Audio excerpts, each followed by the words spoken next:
Mother Holey. Father Holey. And we're the Holey Kids. We're from Oklahoma City. We've lived in Oklahoma, both of us, for all of our lives. We started doing art together about 10 years ago. I've always done visual art, and he was more in the music scene. So I was constantly doodling, and so he just kind of joined in as a way to spend a little bit more valuable time together. In the beginning, it was a lot of more crude illustrations, so we each had our own style. Throughout the years, I feel like we've just been stripping that away from the definitive range and working more into abstract, just as a way for it to kind of provide us a little more freedom in collaborating together. So in the beginning, we liked masks. I guess it was one of our first art shows together. We kind of just had social anxiety about going to a gallery show and talking to everybody, so it was a way for us to kind of put a barrier between us and like the person we're talking to. As far as the forms that we use, we kind of have developed this vocabulary almost with each other, and obviously we take influence from a lot of things, a lot of artists that we really enjoy, but really it boils down to like any experience will kind of find its way into our piece. So we like it to be a little more free-form, to where when we're working on something like in a community, that community can find themselves reflected in the work itself. Everything that we do is very on the spot.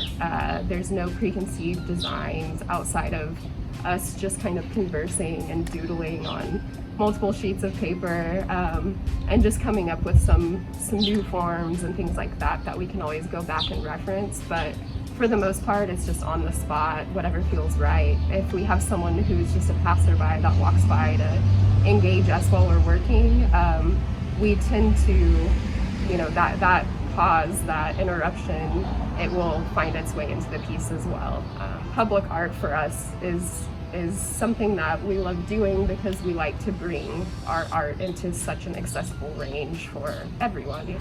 So we don't like to put strict guidelines on, things like we have gardeners that look at our work and they see flora and fauna. We have, people can see their own background kind of coming through in what we do.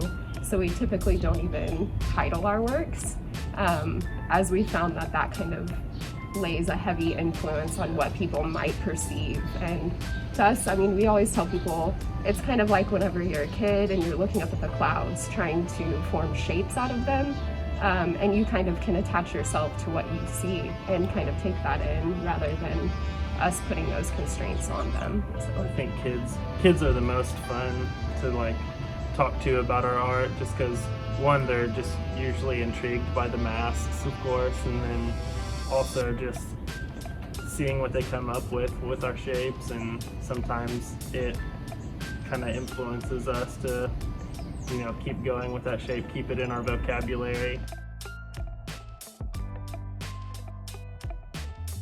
Through Downtown OKC Partnership, they consulted with the architect Asa Highsmith, and both of them really appreciated what we do and thought that this would be a good canvas for us. When we were in the process of painting it, it became very real that this is our city that we've lived in for so long. It's downtown, it's like in the middle of everything. Realizing that this was a place that could be activated, rather than taking influence, color palette and things like that from this area, we almost wanted to do the opposite. And you see a lot of gray landscape right around here, and we wanted to give something that was bright and colorful and pop.